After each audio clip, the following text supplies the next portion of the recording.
निर्विघ्नं कुरु मे देव सर्वकार्येषु सर्वदा। गुरुर्ब्रह्मा गुरुर्विष्णु गुरुदेवो महेश्वरः गुरु साक्षात् परब्रह्म तस्मै श्रीगुरवे नमः। शरदिन्दुसुमाकारे परब्रह्मस्वरूपिणी वासरापीठे सरस्वती नमोस्तुते। नमस्ते नारसिंहाय नमस्ते मधुवैरिणे नमस्ते पद्मनेत्राय नमस्ते दुःखहारिणे। आदौ रामतपो वनादिगमनं हत्वा मृगं काञ्चनं वैदेही हरणं जटायुमरणं सुग्रीवसम्भाषणं वालीनिग्रहणं समुद्रतरणं लङ्कापुरीदहनं पश्चाद्रावणकुम्भकर्णम् एतद्धि रामायणं। मनोजव्यं मारुत्तुल्यवेगं जितेन्द्रियां बुद्धिमतां वरिष्ठं वादात्मजं वानरयुतमुख्यं श्रीरामदूतं शिरसा नमामि। राजा रामचंद्र भगवान की जय, महाबली हनुमान की जय, गंगा माता की जय। నిన్న మనం ప్రవచనం చెప్తున్నప్పుడు ఏమనుకున్నామంటే రామచంద్రుల వారు అక్కడ సిద్ధాశ్రమం నుంచి మిథిల దగ్గర వరకు వచ్చారు. వచ్చిన తర్వాత మిథిల ఇంకా చాలా దూరంగా ఉంది కాబట్టి అప్పుడు ఆ యొక్క రామచంద్రుల వారు ప్రశ్న వేస్తున్నారు, అయ్యా విశ్వామిత్ర ఋషి, మా వంశం గురించి ఒకసారి మాకు చెప్పండి. అంటే మా వంశం ఎలా గొప్పదో, ఎందుకు గొప్పదో ఒక్కసారి నాకు చెప్పండి, నాకు వినాలంది అని చెప్తే అప్పుడు ఆయన అన్నాడు, నీ వంశం చెప్పాలి అంటే గంగ గురించి చెప్పాలి. గంగా అవతరణ నీ వంశం వల్లే అయింది, బాగా విను అని చెప్తున్నాడు. అంటే తన గురించి తనకు చెప్తున్నాడు. రామచంద్ర వారు సమర్థులు, అన్నీ తెలిసి ఉన్నటువంటి వాడు. కానీ ఒక గురువు దగ్గరికి వచ్చినప్పుడు నాకేం రాదు అనాలి, నాకేమి వస్తుందని చెప్పకూడదు. గురువు గారికి నాకు ఇంకా ఏమీ రాదని చెప్పాలి. ఎందుకంటే గురువు ఎలా ఉంటాడంటే ఇంకా నేర్పించాలి అని అనుకుంటాడు శిష్యుడికి. అది గొప్పతనం గురువులో ఉన్నటువంటిది. నాకు ఇంకా ఏమీ రాలేదు, ఇంకా బాగా నేర్చుకోవాలనుకుంటాడు శిష్యుడు. ఇది గురు శిష్య పరంపర, ఇది గుర్తుపెట్టుకోండి. అలా రామచంద్ర వారు అడుగుతూ ఉంటే అప్పుడు ఆ యొక్క విశ్వామిత్రులు చెప్తున్నారు, ఇవన్నీ చెప్పుకుంటూ వెళ్తున్నారు కదా, ఇది సిద్ధాశ్రమం అయిపోయింది, దాని తర్వాత కరువు మలదేశం అయిపోయింది, దాని తర్వాత అహిల్య యొక్క ఆశ్రమం అయిపోయింది. ఇవన్నీ అయిపోతూ సిద్ధాశ్రమంలో ఆ యొక్క యుద్ధం చేసిన తర్వాత వాళ్ళు మిథిలకు చేరుకుంటుంటే చేరుకునే సమయంలో మాట్లాడుకుంటున్నారు. ఈ మాటే గంగా అవతరణము. ఆయన ఒక్కసారి విశ్వామిత్ర ఋషి ఆ గంగామాతకి నమస్కారం చెప్పి, రామచంద్ర జాగ్రత్తగా విను, అసలు నీ వంశంలోనే సగరుడు అనేటువంటి ఒక రాజు ఉండేవాడు. సగరుడు ఎంత గొప్పవాడు అంటే అసలు సాగరంలా గొప్పగా విశాలంగా ఉన్నటువంటి మనసు ఉన్నటువంటి వాడు సాగరుడు. కాబట్టి సగరుడు అంటే ఒక రకంగా అర్థము విషం కూడా అవుతుంది. అయితే ఎప్పుడు కూడా సగరం గంగా స్నానం మహాపవిత్రం అన్నాము, కానీ సముద్ర స్నానం పరమ పవిత్రం అన్నాం. కాబట్టి ఎప్పుడు కూడా సాగర స్నానం చేస్తాం, పుష్కర సమయంలో కానీ మంచి పూర్వకార్యాల్లో కానీ సాగర స్నానం సముద్ర స్నానం గొప్పది అన్నారు. అలాంటి సగరుడు ఉన్నాడు, మీ వంశంలోనే ఉన్నాడు. ఈ సగరుడికి సంతానం లేదు. మీరు బాగా వింటూ ఉంటే కథ మీకు మెల్లమెల్లగా అర్థమవుతుంటుంది. ఆ యొక్క వంశంలో రఘువంశంలో చాలామందికి సంతానం అవ్వడం చాలా కష్టంగా అవుతుంది. అంటే అక్కడి నుంచి కూడా ఈ పరంపర ఉంది కదా, దశరథ మహారాజు దాకా. నిన్న దశరథ మహారాజు కూడా యజ్ఞం చేస్తే సంతానమైన రాముడు కదా. అలా సగరుడికి కూడా సంతానం లేదు కాబట్టి ఆయన ఇద్దరు భార్యలు, ఒకటి కేశిని, రెండవది సుమతి. పేర్లు గుర్తుపెట్టుకోండి. వాళ్ళ పేర్లలో కూడా ఆ పేర్లు ఎందుకు పెట్టారో అన్న ఆంతర్యం ఉంటుంది. ఎంత బాగా లోతుగా పోతే అంత బాగా లోతుగా ఉంటుంది. మీరు గంగలో స్నానం చేస్తున్నప్పుడు పైభాగం వేరుగా ఉంటుంది. కొంచెం ఈత వచ్చిన వాళ్ళు కొంచెం లోపలికి వెళ్తారు, ఇంకా కొంచెం వచ్చిన వాళ్ళు గజ ఈతకాలు ఇంకా లోపలికి వెళ్తారు. ఎన్ని తరాలు మనం మార్చుకుంటూ వస్తామో అక్కక్కడ తరానికి ఆ నీళ్లు వేరువేరుగా ఉంటాయి గంగలో. అలాగే రామాయణంలో కూడా ఎంత మాటను మనం అనుకుంటూ పోతే అంత మాటలు అంత అర్థం, దీర్ఘమైన అర్థం, అంతరార్థం ఉంటుంది. కాబట్టి ఆ యొక్క సగరుడికి ఇద్దరు భార్యలు, ఒకడు కేశిని, రెండవది సుమతి. కేశిని సుమతి ఇద్దరు కూడా భగవంతుడి గురించి అనుష్ఠానం చేస్తున్నారు, మాకు సంతానం కావాలని. ఈ సూర్యవంశంలో అందరికీ కూడా సంతానం ఇబ్బందే. అనుష్ఠానం చేస్తుంటే ఇంకా సంతానం అయ్యేట్టుగా లేని ఇద్దరు కూడా నిరుత్సాహపడుతున్నారు. నిరుత్సాహం తర్వాత వచ్చే కొత్త ఉత్సాహమే పనిచేస్తుంది. ఎప్పటి వరకైతే మనకు శక్తి ఉంటుందో అప్పటి వరకు మాత్రమే మనం చేస్తాం. ఆ తర్వాత చేసేదే రెండవ ప్రయత్నం. ఆ ప్రయత్నమే దీర్ఘ ప్రయత్నం అంటారు, గొప్ప ప్రయత్నం. ప్రయత్నం ఎప్పుడు కూడా వదిలిపెట్టకూడదు. అలా వాళ్ళిద్దరు కూడా అనుష్ఠానం చేసుకుంటే అప్పుడు సగరుడు కూడా ఒక మాట అనిపించింది, అయ్యో మనకు సంతానం లేదే, భార్య ఇంత బాధపడుతున్నారు, కాబట్టి మనము యజ్ఞం చేద్దాం అని నిర్ణయం తీసుకున్నారు. యజ్ఞం చేస్తే అప్పట్లో పుట్టే సంతానం చాలామంది రాజులకి సంతానం అయ్యేది కాదు. దానికి కారణం ఏంటంటే వాళ్ళు ఎప్పుడు కూడా లోక కళ్యాణం మీద దృష్టి పెట్టి ఉంటారు. కాబట్టి దానికి ద్వంద్వార్థము, తప్పుడు అర్థం తీయకూడదు. వాళ్ళు ఎప్పుడు కూడా లోక కళ్యాణంలో మునిగి ఉంటారు, భార్యా పిల్లల్లో మునిగి ఉండరు. వాళ్ళు లోక కళ్యాణమే వాళ్ళకి ఇష్టం, లోకమే వాళ్ళకి ఇల్లు, వాళ్ళకి ప్రజలు మాత్రమే సంతానం. అలా వెళ్తారు కాబట్టి స్వంతంగా సంతానం కలగరు. అలా అని శాస్త్రం చెప్పింది, అలాగే విశ్వసించాలి. అయితే వీళ్ళు అనుష్ఠానం చేస్తూ ఉంటే కొన్ని రోజుల తర్వాత ఒక బ్రహ్మసేన మహాభాగ అంటారు. అంటే బ్రహ్మదేవుడు స్వప్నంలోకి వచ్చి, అయ్యా నీకు ఇద్దరు సంతానం కలిగే ఇద్దరు భార్యకు కూడా సంతానం కలిగే అవకాశం ఉంది. అయితే బాగా విను, ఒక భార్యకి ఒక సంతానం పుడతాడు, రెండో భార్యకి 60,000 మంది సంతానం పుడతారు. నీకు ఎలా కావాలో చెప్పుకో అంటే ఆయన అన్నాడు, నేను నా విషయం భార్యలకే అడుగుతాను, ఎవరికైతే భార్యకి ఏది ఇష్టమో అది చేయాలి. మీకు ఇంతకుముందు చెప్పాను, కేశిని ధర్మబద్ధురాలు, సుమతి అందగత్తె. ఈ అందానికి సుమతికి ఏమనిపించింది అంటే, నాకు 60,000 మంది సంతానం ఉంటే నన్ను కాపాడుతూ ఉంటారు. కేశిని ఏమనుకుందంటే, ఒక్కడు పుట్టాలి, ధర్మాత్ముడై పుడితే చాలు. ఇది గొప్ప విశేషం. కాబట్టి ఎలా అడగాలి, ఎప్పుడు అడగాలి, ఎవరిని అడగాలి, వాళ్ళు ఏమి ఇస్తారు, దాన్ని ఎలా వాడుకోవాలో తెలిసి ఉన్నవాడు గొప్పవాడు. కాబట్టి ఆయన ఏమన్నాడు, వాళ్ళు భార్య ఎలా కోరుకుంటే అలా ఇవ్వు తండ్రి అని అన్నాడు. అనగానే నిజంగానే కేశినికి ఒక కొడుకు పెట్టాడు. ఇతని పేరు అసమంజసుడు. పేరు గుర్తుపెట్టుకోండి. అసమంజసుడు అంటే ఎలా ఉంటుంది? ఏమండి సమంజసంగా ఉందా, ఇది అసమంజసం కదా, తప్పు కదా అన్నట్టు కదా.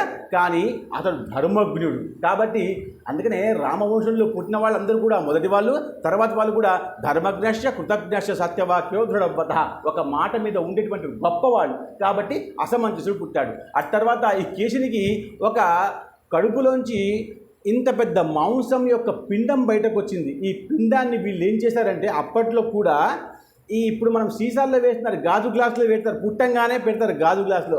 అలాగే ఈ యొక్క మాంసం ముద్దని కూడా నీళ్ల భాండంలో పెట్టి కొంచెం దాచిపెట్టారంటే దీనికి వేడి తగులుతూ ఉంటే దాంట్లోంచి పిల్లలు పుట్టుకొస్తారని అప్పట్లో విశ్వాసం. కాబట్టి అలా పెడితే నిజంగానే ఆ మాంసం ముద్ద విరిగిపోయి దాంట్లోంచి 60,000 మంది పిల్లలు పుట్టారు. అందుకనే మీరు బాగా గుర్తుపెట్టుకోవాలి, ఇంతమంది పుట్టే అవకాశం ఉందా? ఉంది. అది ఎలా ఇప్పుడు మనం దుర్యోధనుడు వాళ్ళు పుట్టి 100 మంది పుట్టారు, పాండవులు 5 మంది పుట్టారు. మరి 100 మంది ఆమె 100 సార్లు గర్భవతి అయిందా? అలా కాదు కదా. గాంధారి 100 సార్లు గర్భవతి అయిందా? కాదు. అలా అవుతూ ఉంటే ఆ సంతానం మనం పట్టుకోవాలి. మనం పట్టుకోవాల్సిందే ధర్మంలో ఏం చెప్పిందో, కృష్ణ పరమాత్ముడు ఏం చెప్పాడో, రాముడు ఏం చెప్పాడో, శాస్త్రం ఏం చెప్పిందో అది వినుకుంటుంది. అది ధర్మం యొక్క నీతి. కాబట్టి 60,000 మంది పుట్టారు. ఈ 60,000 మంది ఇక్కడ ఒక్కడే అసమంజసుడు. కాబట్టి వీళ్ళు కొంచెం పెద్దగా అవుతుంటే ఇంకా సగరుడు అనుకుంటున్నాడు, ఇప్పుడు నాకు సంతానం కూడా ఉంది, ఇంకా లోక కళ్యాణం కోసం మనం అశ్వమేధ యజ్ఞం చేద్దాం. అందుకనే అశ్వమేధ యజ్ఞం గురించి మీకు చెప్పాను. అశ్వమేధ యజ్ఞం అప్పటి నుంచి కూడా నడుస్తుంది. యజ్ఞం చేద్దామని ఒక మంచి రోజు చూసి యజ్ఞానికి నిర్ధారణ చేశారు ముహూర్తం. ఇంకా యజ్ఞం మొదలవుతుంది. యజ్ఞానికి ఏం చేయాలి? గుర్రానికి పూజ చేసి అందరు వృత్తి దగ్గరికి ఆ యొక్క దక్షిణ ఇచ్చి జపానికి కూర్చోబెట్టి ఆ యొక్క యజ్ఞ అశ్వాన్ని వదిలిపెడితే అది ఎంతవరకు తిరిగి వస్తుందో ఆ భాగం అంతా మనదనుకొని దాని తర్వాత వచ్చిన రోజు యజ్ఞం చేస్తారు. ఇది నియమం.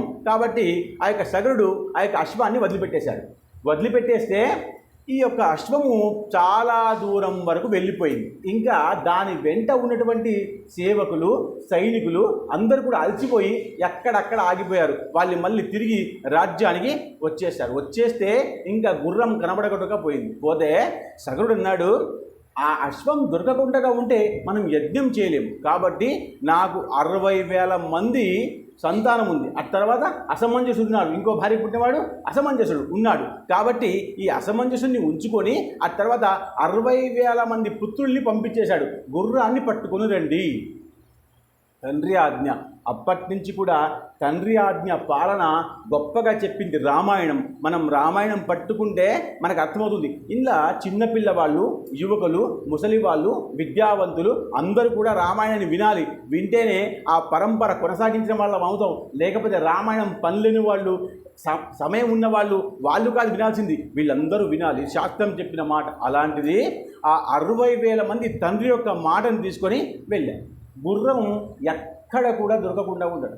గుర్రం ఎక్కడ కూడా దొరకకుంది. మళ్ళీ వచ్చారు. వచ్చి తండ్రి గారు గుర్రం దొరకడం లేదంటే అప్పుడు అనుమానం వచ్చింది ఇంద్రుడి మీద. ఇంద్రుడు ఖచ్చితంగా దాచిపెట్టి ఉంటాడు. ఇంద్రుడు ఎప్పుడు కూడా మంచి కార్యం వేరే వాళ్ళకి చేయనివ్వడు, అనుష్ఠానము చేయనివ్వడు, జపము చేయనివ్వడు, ఏది కూడా చేయని. మంచి కార్యం ఏదైనా చేద్దామంటే మొట్టమొదటిగా అడ్డం వచ్చేది ఇంద్రుడు. ఎలా వస్తాడు? రంభ, ఊర్వశి, మేనక, తిలోత్తమలు తీసుకొచ్చి ఆ యొక్క యజ్ఞాన్ని అనుష్ఠానాన్ని భగ్నం చేయిస్తుంటాడు. ఎందుకంటే అతని తర్వాత మళ్ళీ ఆ ఇంద్ర రాజ్యం మీద సింహాసనం మీద వేరే వాళ్ళు కూర్చుంటారు కాబట్టి పుణ్యం రాకుండా ఉంటే బాగుంటుందని ఆయన భయపడి అలా చేస్తూ ఉంటాడు ఆయన. ఎందుకంటే ఆయనే పుణ్యం చేసుకున్నాడు కాబట్టి ఇంకా ఈ ఇంద్రుడి మీద అనుమానం వచ్చి ఆ సగుడు అన్నాడు, ఖచ్చితంగా ఇంద్రుడు దాచిపెట్టి ఉంటాడు, దేవలోకానికి వెళ్ళండి అన్నాడు. ఈ సగురులందరూ కూడా పుత్రులందరూ కూడా దేవలోకానికి వెళ్ళారు.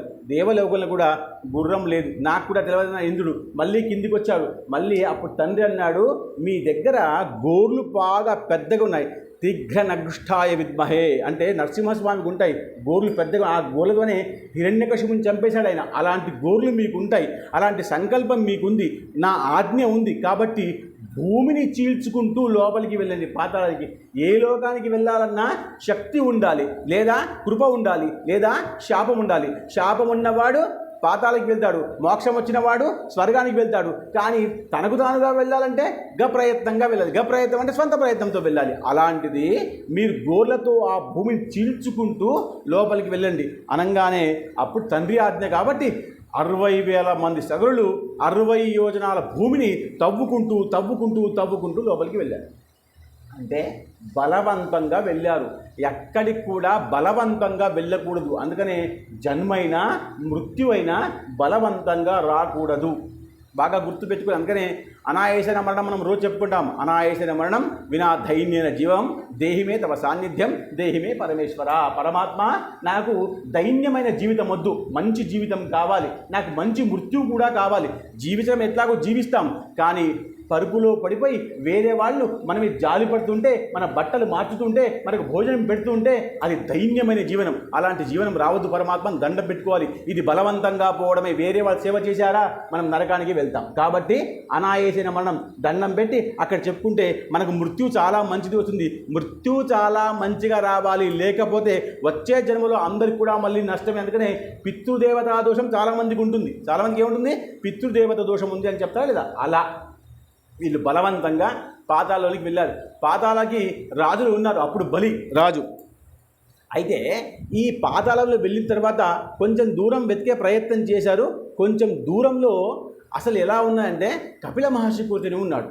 కపిల మహర్షి అసలు చాలా గొప్పవాడు, మహా ఋషి, ద్రష్ట అంటే దేన్నైనా సాధించే శక్తి సామర్థ్యాలు ఉన్నటువంటి వాడు. కానీ మీకు ఇంతకుముందు చెప్పాను, విశ్వామిత్రుడు కూడా ఆయన అసలు ఎంత ద్రష్ట అంటే దేన్నైనా సాధిస్తాడు, దేన్నైనా తీసుకుంటాడు, దేన్నైనా ఇస్తాడు. అంత పెద్ద గొప్పగా ఉన్నటువంటి ద్రష్ట రామలక్ష్మణ్ తీసుకొచ్చి యజ్ఞానికి ఆపమని చెప్పాడు, రక్షణ చేయమని చెప్పాడు. ఎందుకంటే ఈయన దీక్షలో ఉంటాడు కాబట్టి. అలాగే కపిలుడు కూడా దీక్షలో ఉన్నాడు, కళ్ళు మూసుకొని కూర్చుంటే అక్కడ కొంచెం దూరంలో ఈ సగర మహారాజు యొక్క అశ్వము అక్కడ గడ్డి మేస్తూ ఉంది.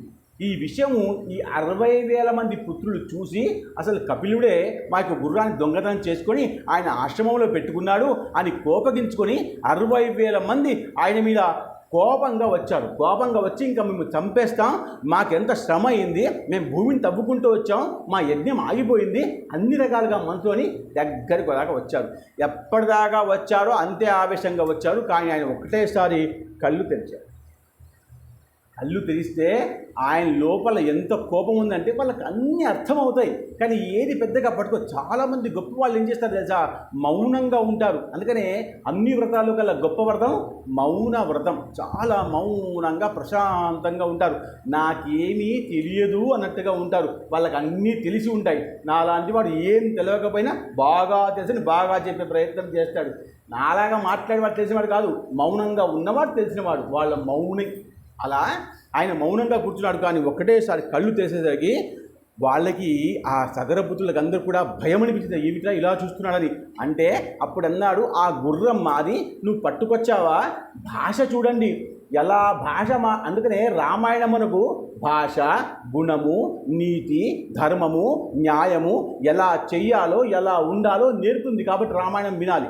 అలా ఆయన అన్నాడు, మీరు నా గుర్రాన్ని తోలుకొచ్చారా, పట్టుకొచ్చారా, అసలు దొంగలించారా అని ప్రశ్న వేయంగానే ఆయన అప్పటిదాకా సాధన చేసుకుంటున్నాడు కాబట్టి ఇంకా మిమ్మల్ని దండించి ఆ గుర్రాన్ని తీసుకెళ్తామని చెప్పంగానే కపిల మహర్షికి విపరీతం కోపం వచ్చి, ఎరా నన్ను చంపుతారా అని కోపంగా అన్నమాట. ఆ అండ మాటకే 60,000 మంది అక్కడే పడిపోయి చనిపోయారు. అంటే ఋషి కోపం ఎలా ఉంటుందంటే అసలు తప్పు చేయలేదు, అసలు అడగలేదు, ఋషిని చూసి గౌరవించాలి. రాజు యొక్క ధర్మం ఏమిటి? ఋషిని గౌరవించాలి. కాబట్టి గౌరవించకుండా తప్పుగా మాట్లాడి నింద వేశారు కాబట్టి కోపంకి వచ్చాడు. అలా హుంకారం చేయగా ఏరా అన్న ఒక్క మాటకి 60,000 మంది భస్మమైపోయారు. భస్మం అయిపోతే ఇంకా ఏం చేయాలి అర్థం కాక ఇంకా అలాగే ఉండిపోయారు. గుర్రం మాత్రం లేదు, ఇంకా ఏం లేదు, అలాగే ఉండిపోయారు. అలాగే ఉండిపోతే సగరుడు కనిపించింది, 60,000 మంది పుత్రులు వెళ్ళారు, ఇంకా గుర్రము రాలేదు, యజ్ఞం ఎప్పుడు చేయాలని చెప్పేసి అప్పుడు 60,000 మంది పుట్టినారు. ఇటు నిశితకి వినీతకి ఇక్కడ అసమంజస పుట్టాడుగా, ఈ అసమంజసుడికి చెప్తున్నాడు, అసమంజస ఇంకా నువ్వు వెళ్ళు. కేశిని యొక్క కొడుకు అసమంజసుడు, తర్వాత సుమతి కొడుకులు 60,000 మంది, 60,000 మంది భస్మమైపోయారు. ఇప్పుడు కేశిని కొడుకు అసమంజసుడు సరే అన్నాడు, తండ్రి పాదకు నమస్కారం పెట్టాడు, ఇంకా వెళ్ళాడు. ఈయన కూడా అన్నీ వెతికి ఎక్కడికి వెళ్ళాలో అక్కడికి వెళ్ళాలి. ఎక్కడికి వెళ్ళాడు? మళ్ళా ఆ యొక్క కపిల మహర్షి ఆశ్రమానికి వెళ్ళాడు. వెళ్తే అక్కడ చూస్తే అక్కడ 60,000 మంది కూడా చనిపోయి ఉన్నారు. ఈ విషయం చూసి బాధపడి అయ్యో ఎలా జరిగిపోయింది అని భయపడి ఈయన ఏమన్నాడంటే, అక్కడెక్కడ తీర్థం ఉంటే, జలం ఉంటే ఆ భస్మం మీద వేస్తే వాళ్ళందరూ కూడా ప్రాణాల్లోకి వస్తారు, వాళ్ళ శవం అంతా కూడా ముక్తి లోకంలోకి వెళ్ళిపోతుంది. అందుకనే మనం బొక్కలు భస్మం అంతా గంగలో వేస్తాం, ముక్తి చెందాలని. ఆ శవం ముక్తి చెందాలి, లేకపోతే పైశాచికం అవుతుంది. ఆ పిశాచం ఆ కుటుంబాన్ని అందరూ కూడా మెల్లగా తినేస్తుంది. ఈ విషయం గుర్తుపెట్టుకోవాలి. అందుకనే శ్రాద్ధం, పిండం, పక్షం చేయాల్సింది చాలామంది చేయట్లేదు.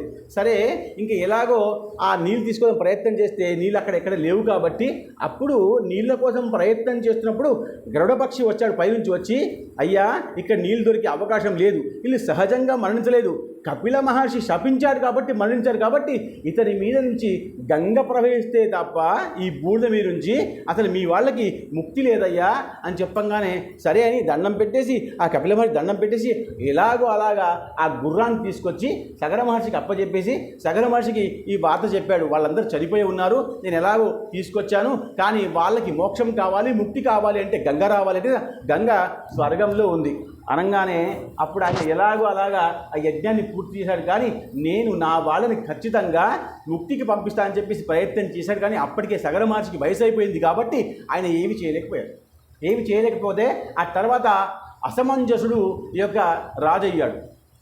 రాజు అయితే ఈ రాజు కూడా రాజ్యం కోసం, దేశం కోసం ఏమీ చేయలేదు.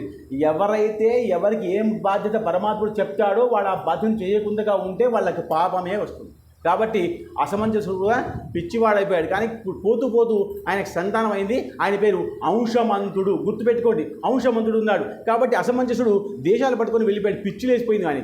దాని తర్వాత అంశమంతుడు రాజు అయ్యాడు. ఈ అంశమంతుడు కూడా బాగా ప్రయత్నం చేశాడు, మా వాళ్ళకి ఎలాగో గంగను తీసుకురావాలి, వాళ్ళకి మోక్షం పంపించాలి అని చాలా ప్రయత్నం చేశాడు. చాలా ప్రయత్నము, గొప్ప ప్రయత్నము, కఠిన ప్రయత్నము. ఆ తర్వాత మనం ఈ రోజుల్లో వాడే ప్రయత్నం ఏమిటి? భగీరథ ప్రయత్నము కదా, దాన్ని గొప్పగా చెప్పుకుంటాం. ఆ యొక్క అంశమంతుడు కూడా పూర్తిగా ప్రయత్నం చేశాడు, కానీ ఆయనకు కూడా ఇది సాధ్యం కాలేదు. అందరికీ సాధ్యం కాదు. మనం కోరుకుంటాం, చేద్దాం అనుకుంటాం, అవ్వాలి కదా, అవ్వదు. దాని తర్వాత అతని కొడుకు పుట్టాడు దిలీపుడు, అతను కూడా చనిపోయాడు. దిలీపుడు పుట్టాడు. ఈ దిలీపుడు కూడా చాలా ప్రయత్నాలు చేశాడు ఆ యొక్క సగరపుత్రుల్ని చేయడం కోసం. అంటే ఒక వంశంలో 5 రాజులు ప్రయత్నం చేస్తే తప్ప ఇంకా గంగ రాలేదు. ఆ దిలీపుడు కొడుకే భరతుడు. కాబట్టి ఈ భరతుడు ఏమన్నా అంటే, నేనైతే ఖచ్చితంగా మా వంశంలో అందరూ చేసుకుంటూ చెప్పని నేను కూడా చేస్తాను, నాకు ఖచ్చితంగా గంగ రావాల్సిందే అని బ్రహ్మ గురించి ఆ యొక్క భగీరథుడు తపస్సు చేశాడు. మీరు బాగా వినండి. ఎవరి కోసం చేస్తుంది ఇదంతా?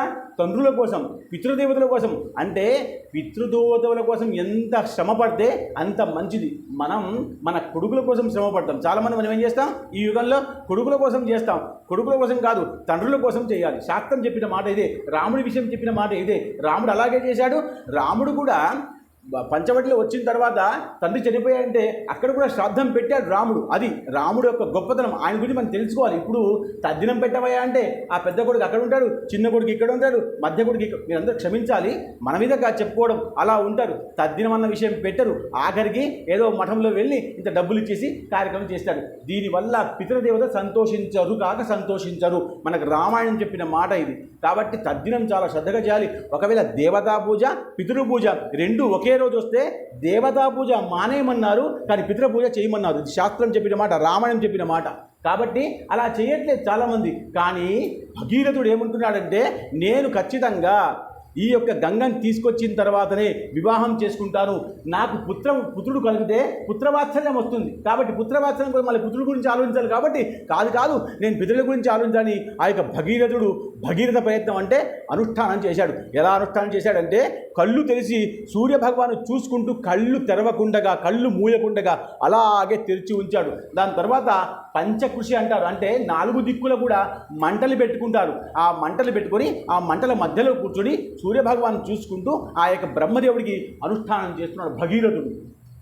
చేస్తే కొంచెం కాలం తర్వాత సకల దేవతలతో సహా ఆ యొక్క బ్రహ్మ వచ్చాడు. బ్రహ్మ అన్నాడు, ఏం కావాలయ్యా భగీరథ, నీ వంశం చాలా గొప్పది, ఇంత గొప్పవాడివి, ఇలాంటి అనుష్ఠానం చేస్తున్నావు, ఏం కావాలి నీకు అంటే ఆయన అన్నాడు, నాకు ఒకటవది నా పితృలు అందరూ కూడా మోక్షానికి వెళ్ళిపోవాలి, దానికి గంగ కావాలి, నాకు ఆ గంగ కావాలి.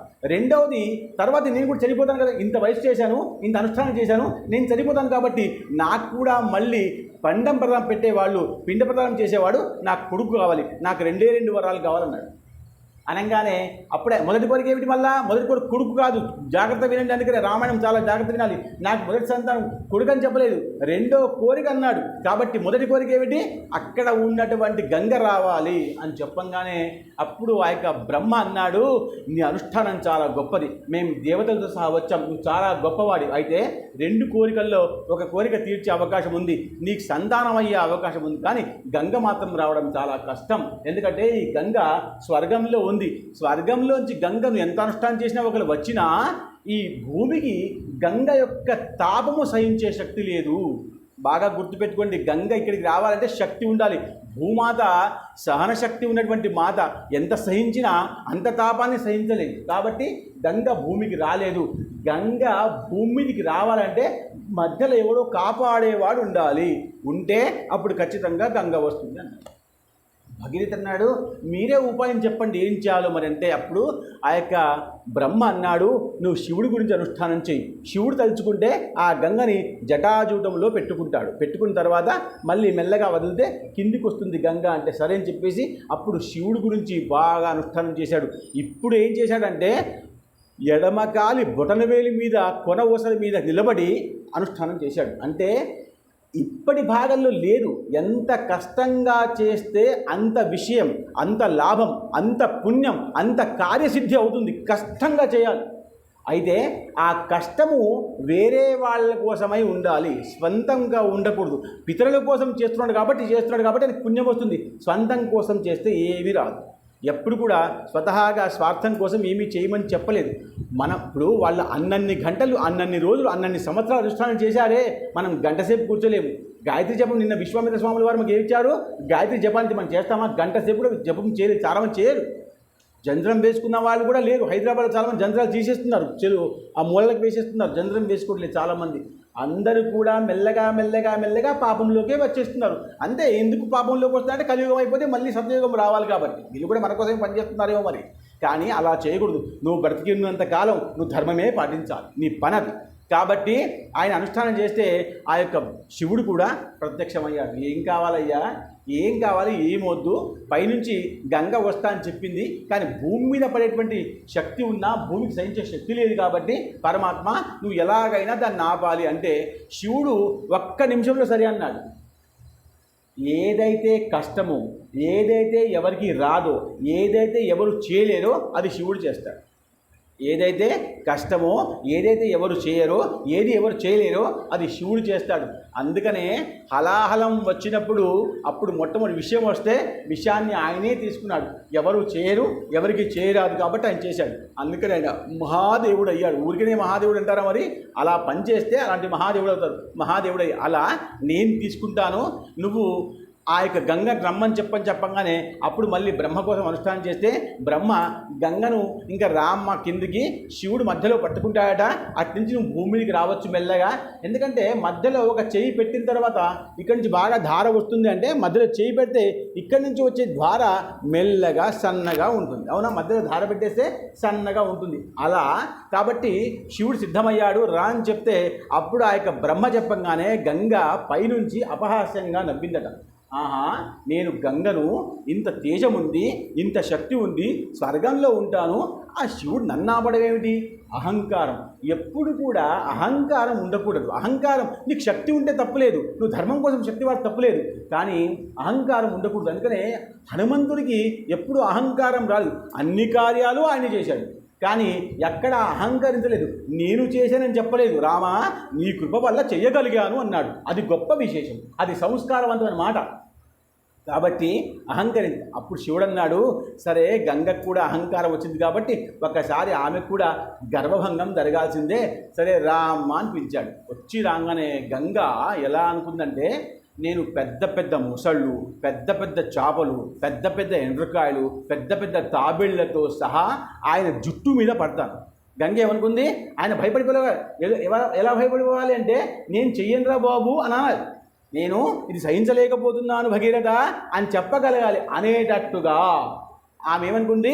పెద్ద పెద్ద మొసళ్లతో, తాంబేళ్లతో, ఎండ్రికాయలతో, చేపలతో, సర్పాలతో, నీళ్ళల్లో అన్నీ ఉంటాయి చూడండి.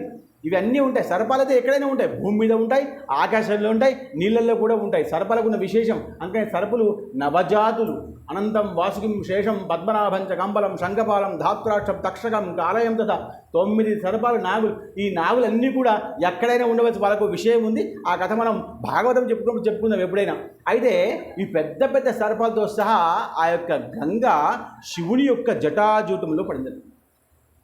పడంగానే శివుడు దాన్ని, ఆ జట్టని పెద్దగా చేసి ఇక్కడ లొంటలాగా చేసి దాంట్లో ఆపేసుకున్నాడు. అంటే శివుడికి ఎంత శక్తి ఉంటే అంటే, ఇప్పుడు ఒక 10-15 వెంట్రుకలు ఇచ్చి ఒక 2 చెంబుల నీళ్ళు తీసుకురమ్మంటే తీసుకొస్తామా? వెంట్రుకల్లో నీళ్ళు తాగే అవకాశం ఉందా? కానీ శివుడు తలుచుకుంటే ఏమైనా చేస్తాడు. కాబట్టి శివుడిలో ఉన్న తత్వం ఏమిటంటే, అహంకారం వచ్చిన వాళ్ళకి తగ్గించాలి, గర్వభంగం చేయాలి, నా భక్తుడికి లాభం చేయాలి. కాబట్టి ఆ యొక్క వెంట్రుకల్లో ఆపేశాడు. గంగ ఎంత ప్రయత్నం చేసినా ఒక్క చుక్క నీళ్లు కూడా భూమి మీదకి రావట్లేదు, ఒక్క చుక్క కూడా రావట్లేదు. సరే, గంగకి అహంకారం ఉంది, శివునికి శక్తి ఉంది, కానీ భగీరథ కావాల్సింది గంగ కదా. మీ ఇద్దరు గొడవల్లో నేను నష్టపోతున్నాను. గొడవ ఎవరిది? గంగది, శివుడిది. నష్టం ఎవరికి? భగీరథుడికి. ఇప్పటిదాకా చేసుకునే శ్రమంతా కూడా వృధా అయిపోతుందని మళ్ళీ భయపడి, అయ్యా శంకర, ఎప్పుడు వస్తుంది గంగ అంటున్నాడు. అంటే అప్పుడు అంటున్నాడు శివుడు, ఎప్పటి వరకైతే ఆమె అహంకారం తగ్గదో అప్పటి వరకు కిందికి వచ్చే అవకాశమే లేదు. ఆమె జటలో తిరిగి తిరిగి తిరిగి తిరిగి తిరిగి అలసిపోయి, చూడండి, గంగకి ప్రవాహం కావాలి, వెళ్తూ ఉంటే సుఖంగా ఉంటుంది. గంగ ప్రవహించాలి ఎప్పుడు కూడా.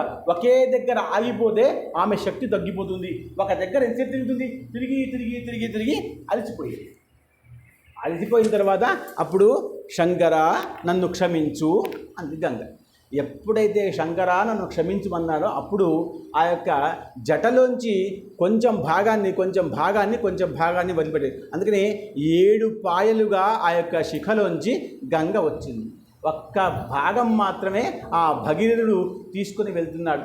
మొత్తం 7 పాయలుగా మారింది. అప్పుడు మారితే దాంట్లో ఉన్న సర్పాలు, మొసళ్ళు అన్నీ కూడా గంగార్పణం అయిపోయి. అంటే అందుకనే గంగని ఎప్పుడు కూడా శివుడు ధరిస్తాడు. గంగకి అహంకారం ఎప్పుడు ఉన్న పక్షంలో ఇప్పటి నుంచి అహంకారం పోయింది. ఆమె పాపుల్ని కడగడం కోసం భూమి మీదకి వచ్చి ఆగింది. భూమి మీద వచ్చేసరికి భూమి సహించలేకపోయింది కాబట్టి ఆ భూమి కూడా శివుడికి అర్థిస్తే శివుడు అన్నాడు, దీంట్లో అందరూ పాపాత్ములు స్నానం చేస్తారు ఇప్పటి నుంచి. మీరు బాగా విని. అందుకని మనం పాపం దేనికోసం స్నానం చేస్తాం? మనం పాపం పోవడం కోసం గంగా స్నానం. గంగా తాపం శశీ పాపం. నాకు అన్ని పాపాలు పోవాలి కాబట్టి గంగా స్నానం చేస్తాం. పుష్కరాల్లో అయితే ఏంది, అమావాస్యకి అయితే ఏంది, ఇంకా ఏమున్నప్పుడైనా కానీ మనం ఏం చేస్తాం, గంగలో స్నానం చేస్తున్నామంటే మనలో ఉన్నటువంటి పాపాన్ని వదిలిపెడుతున్నాం. అవునా? అలా నువ్వేం భయపడకు భూమాత, ఒక్కసారి ఆమె కిందికి వచ్చిందా వీళ్ళందరూ దాంట్లో స్నానం చేస్తారు.